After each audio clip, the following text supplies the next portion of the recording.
Hello friend, this is Shalini Srivastava. स्वागत है आपका टीचिंग लर्नर्स में।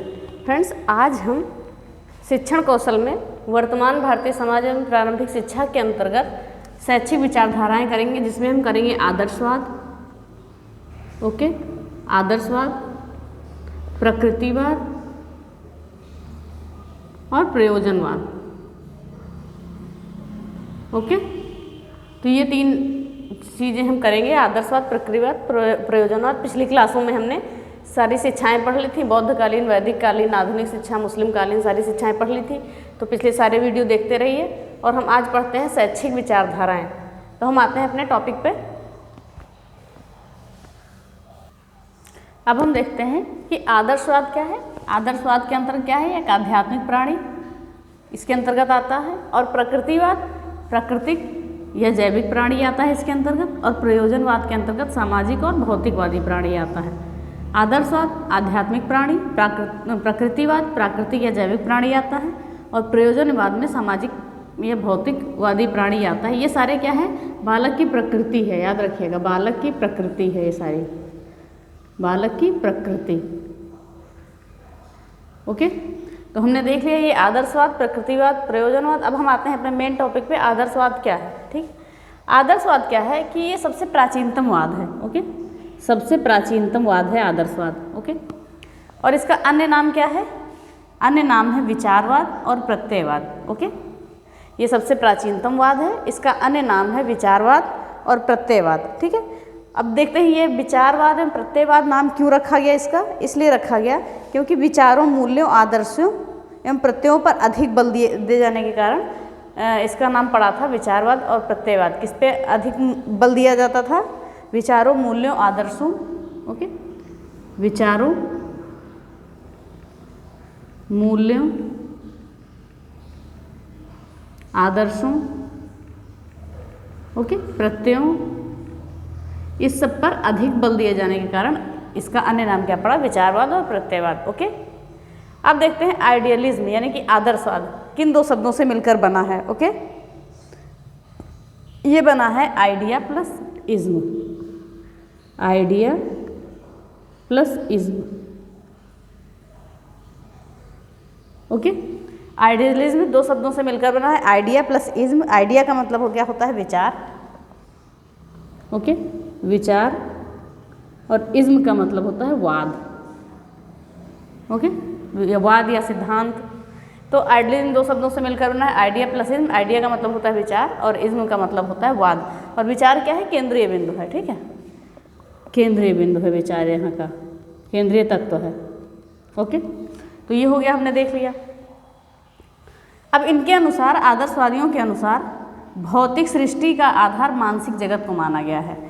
आदर्शवादियों के अनुसार भौतिक सृष्टि का आधार मानसिक जगत को माना गया है। इंपॉर्टेंट है, पूछा जा सकता है कि आदर्शवाद के अनुसार भौतिक सृष्टि का आधार किसे माना गया है? तो मानसिक जगत को माना गया है, याद रखिएगा। ओके, फिर है उद्देश्य इसका क्या है? व्यक्ति का उत्कर्ष। ओके, व्यक्ति का उत्कर्ष या आत्मानुभूति की तैयारी। ओके, उद्देश्य है व्यक्ति का उत्कर्ष या आत्मानुभूति की तैयारी। आत्मानुभूति के अंतर्गत आता है, देख लेते हैं, शारीरिक, बौद्धिक, सामाजिक और आध्यात्मिक चीज़ें आ जाती हैं। क्या आता है? शारीरिक, बौद्धिक, शारीरिक, बौद्धिक, सामाजिक और आध्यात्मिक। ठीक है, ये आत्मानुभूति के अंतर्गत ये तैयारियां आ जाती हैं। ओके, तो उद्देश्य हमने देखा व्यक्ति का उत्कर्ष और आत्मानुभूति की तैयारी। फिर आगे है स्व की सर्वोच्चता।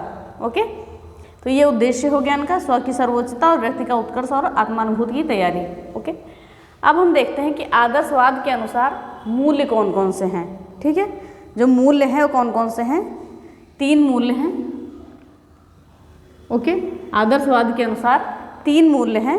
एक है मानसिक मूल्य,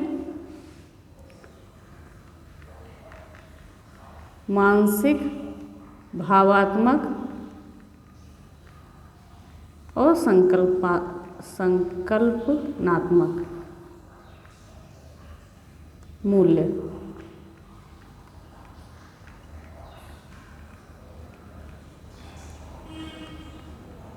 ये सारे क्या हैं? आदर्शवाद के अनुसार मूल्य कौन कौन से मूल्य हैं? सामाजिक मूल्य, भावात्मक मूल्य और संकल्पनात्मक मूल्य। ओके, मानसिक मूल्य यानी कि जो चीज़ें ज्ञात हैं, जो ज्ञात है, याद रखिएगा, जो ज्ञात है।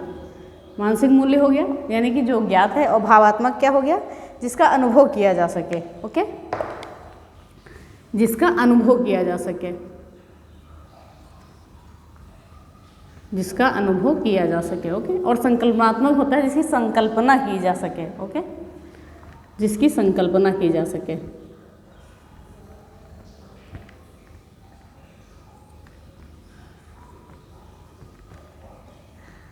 तो हमने देखा आदर्शवाद के अनुसार मूल्य 3 प्रकार के होते हैं, मानसिक मूल्य, भावात्मक मूल्य और संकल्पनात्मक मूल्य। मानसिक मूल्य यानी कि जो ज्ञात है, भावात्मक मूल्य यानी जिसका अनुभव किया जा सके, और संकल्पनात्मक मूल्य यानी जिसकी संकल्पना की जा सके। तो हमने आदर्शवाद का ये देख लिया, सबसे प्राचीनतम रूप है, अन्य नाम देखा, उद्देश्य देखा और मूल्य देखा। अब हम देखते हैं कि शिक्षण विधियाँ, ध्यान से देखिएगा शिक्षण विधियाँ। ओके, अब हम आते हैं शिक्षण विधियों पे। तो पहली क्या है, प्रश्नोत्तर विधि। प्रश्नोत्तर विधि, संवाद विधि,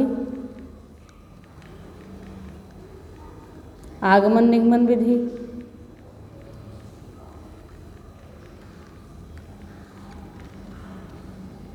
ओके, आगमन निगमन विधि, और आता है खेल निर्देशन विधि, खेल विधि, तर्क विधि, निर्देशन विधि,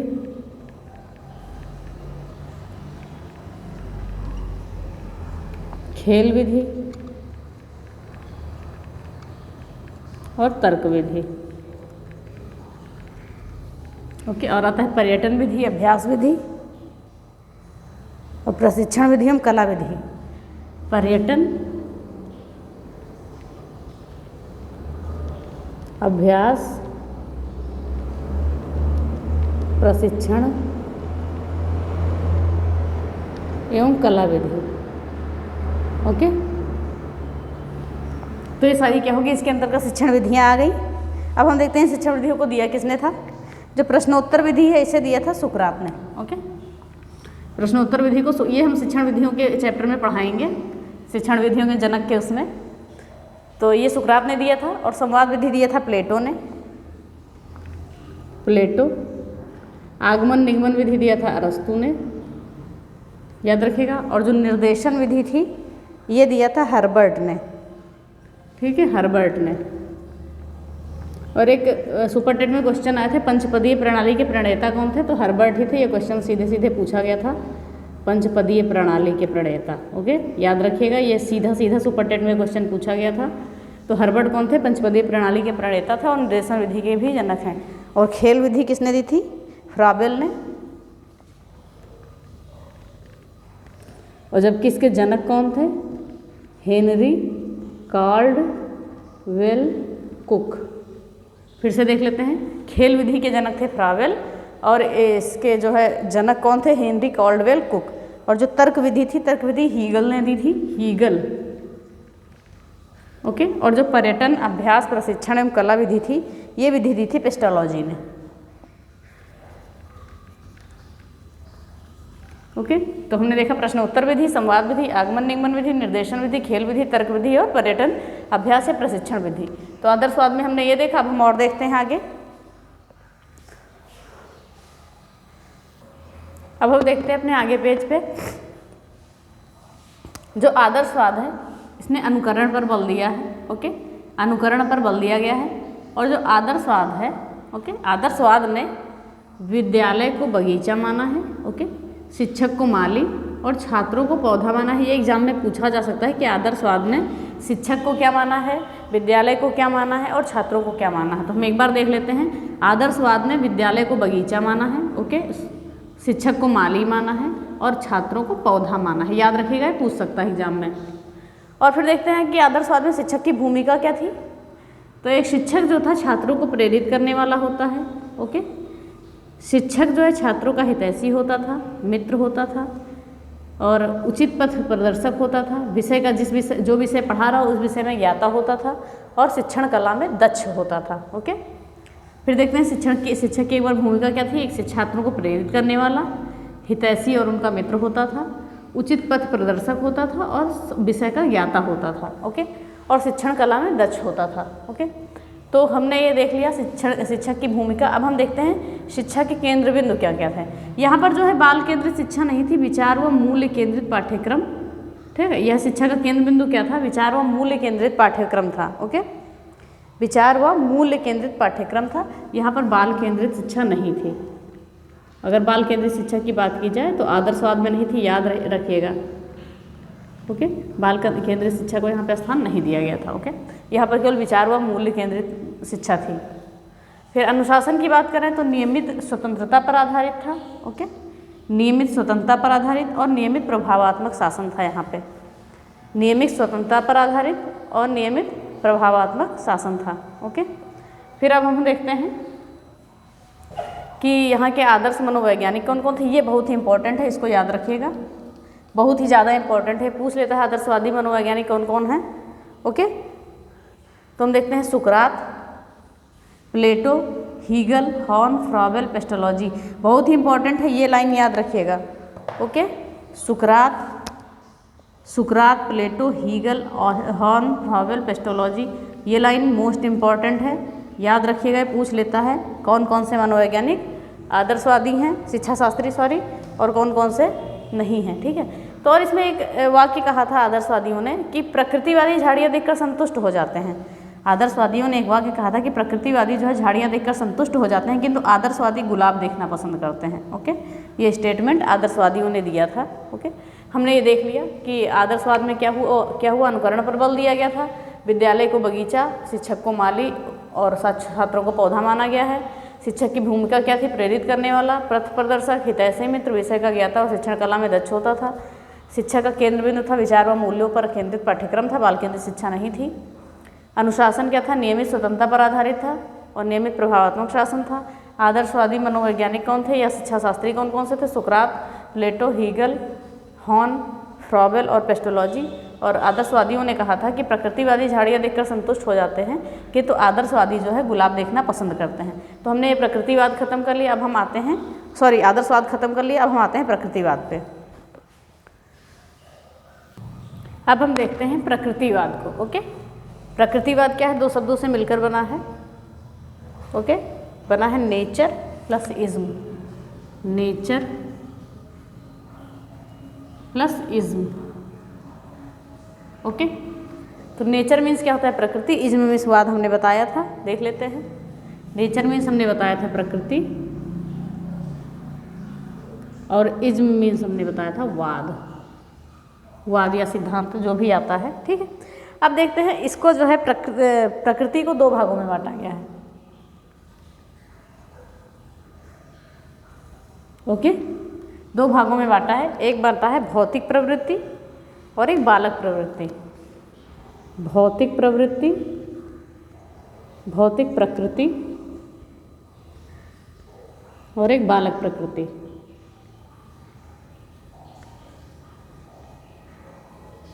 ओके, जो भौतिक प्रवृत्ति है वो है बाह्य प्रकृति। ओके, जो भौतिक चीज़ों से संबंधित है, यानी कि बाह्य प्रकृति है, बाह्य प्रकृति। और जो बालक प्रवृत्ति है ये मूल प्रवृत्ति, आवेश और क्षमता, मूल प्रवृत्ति, आवेश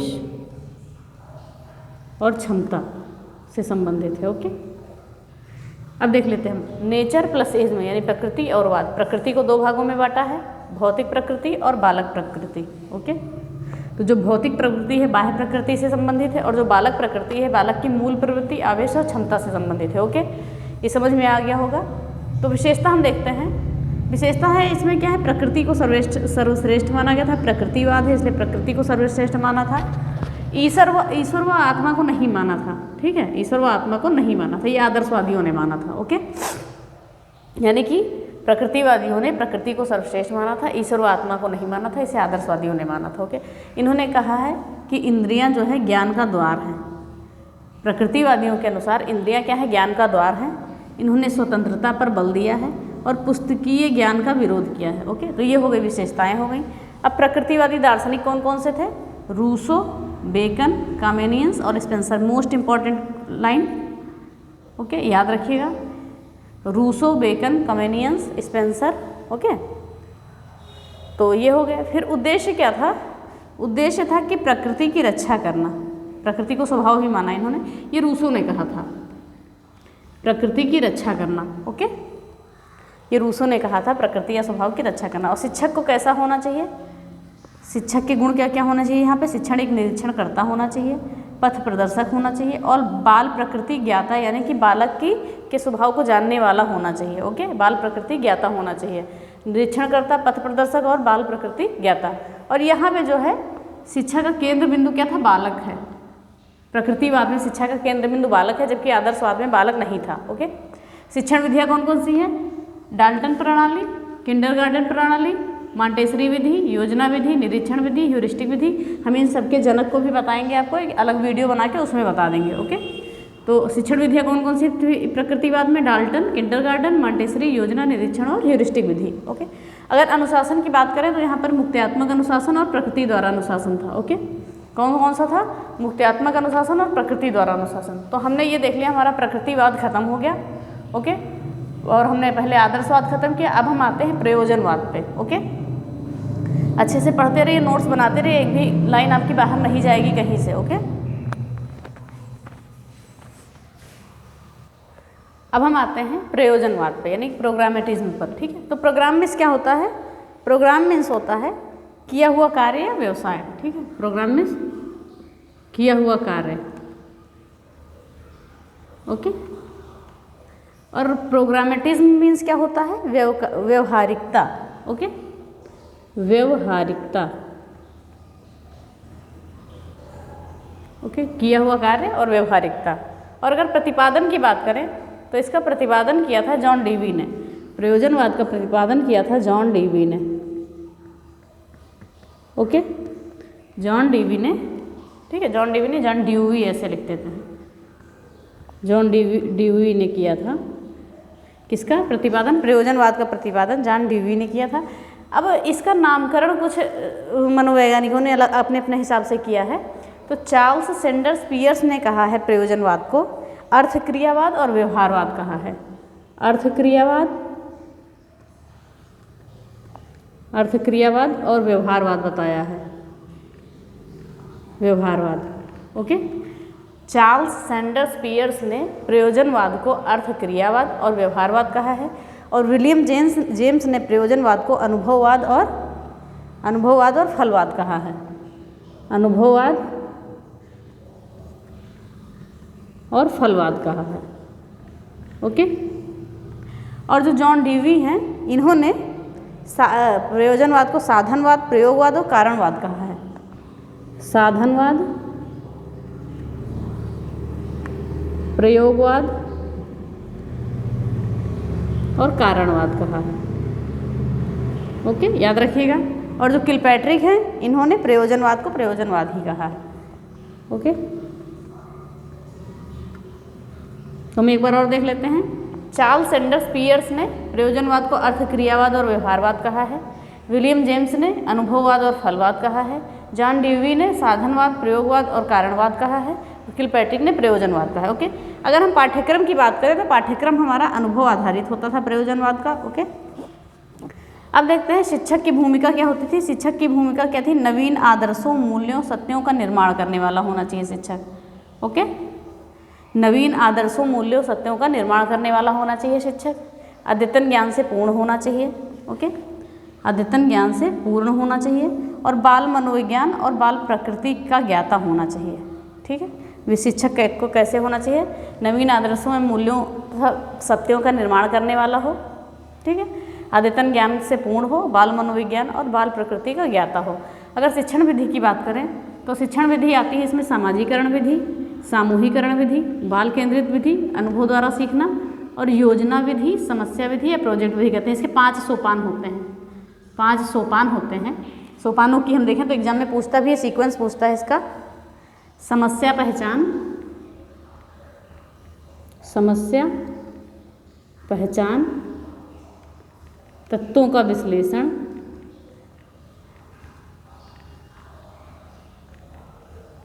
ओके, और आता है अगला परिकल्पना।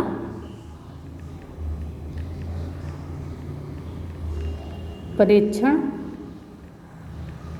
और मूल्यांकन। तो ये 5 सोपान होते हैं, ये सीक्वेंस पूछता है, ठीक है। समस्या समाधान, तत्वों का विश्लेषण, परिकल्पना, परीक्षण और मूल्यांकन, ये समस्या समाधान के सोपान है योजना विधि के। ओके, तो ये सीक्वेंस पूछता है, याद रखिएगा, इंपॉर्टेंट है ये सीक्वेंस। और अगर अनुशासन की बात करें तो यहाँ पर सीमित मुक्त्यात्मक अनुशासन होता है, ओके, और सामाजिक अनुशासन होता है। सीमित मुक्त्यात्मक अनुशासन और सामाजिक अनुशासन। तो ये हो गया हमारा प्रयोजनवाद। प्रयोजनवाद की एक लाइन है, उसको हम यहाँ लिख देते हैं, ठीक है, एक लाइन है, उसको यहाँ लिख लेते हैं। प्रयोजनवादी विद्यालय को समाज का लघु रूप मानते हैं। जो ये प्रयोजनवादी हैं, ये विद्यालय को समाज का लघु रूप मानते हैं। विद्यालय को समाज का लघु रूप मानते हैं, याद रखिएगा। ओके, विद्यालय को समाज का लघु रूप मानते हैं। और ये प्रयोजनवाद है, इसका जन्म अमेरिका में हुआ था, ये भी याद रखिएगा। प्रयोजनवाद का जन्म अमेरिका में। तो प्रयोजनवादी विद्यालय को समाज का लघु रूप मानते हैं और प्रयोजनवाद का जन्म अमेरिका में हुआ था। तो हमने देख लिया आदर्शवाद, प्रकृतिवाद, प्रयोजनवाद, तीनों देख लिया। अब तीनों का एक मिला जुला रूप देखते हैं एक ही पेज पे। ओके, तो आते हैं, हम देखते हैं। अब हम तीनों का तुलनात्मक अध्ययन करते हैं। ओके, ध्यान से देखिएगा। आदर्शवाद यह एक तत्ववादी है, ठीक है, यह एक तत्ववादी विचारधारा है, आदर्शवाद की है, यह तत्ववादी विचारधारा है आदर्शवाद में। और प्रकृतिवाद में क्या आता है, एक तत्ववादी विचारधारा तो है ही, लेकिन पदार्थ को प्रमुख माना है इन्होंने, ठीक है। एक तत्ववादी विचारधारा इनकी है, लेकिन इन्होंने पदार्थ को प्रमुख माना है। प्रयोजनवाद की क्या है, बहुतत्ववादी विचारधारा है। ओके, तो ये हो गया हमारा विचारधारा, क्या हो गई, एक तत्ववादी है लेकिन पदार्थ को प्रमुख माना है, बहुतत्ववादी प्रयोजनवाद के, ठीक है। आदर्शवाद पे हम आते हैं, तो उन्होंने मन, विचार और आत्मा को वास्तविक माना है। ओके, मन, विचार और आत्मा को वास्तविक माना है। जबकि प्रकृतिवाद ने प्राकृतिक पदार्थ और भौतिक जगत को वास्तविक माना है, ठीक है। और जो प्रयोजनवाद है, उन्होंने वास्तविक प्रक्रिया में निहित चीज़ों को वास्तविक माना है, ठीक है। वास्तविक प्रक्रिया में निहित चीज़ों को वास्तविक माना है इन्होंने, ये हो गया। फिर आदर्शवाद ने आध्यात्मिक प्रकृति को सर्वोत्तम माना है। ओके, प्रकृतिवाद ने मूल प्रकृति को माना है, मूल प्रवृत्ति को माना है उत्तम।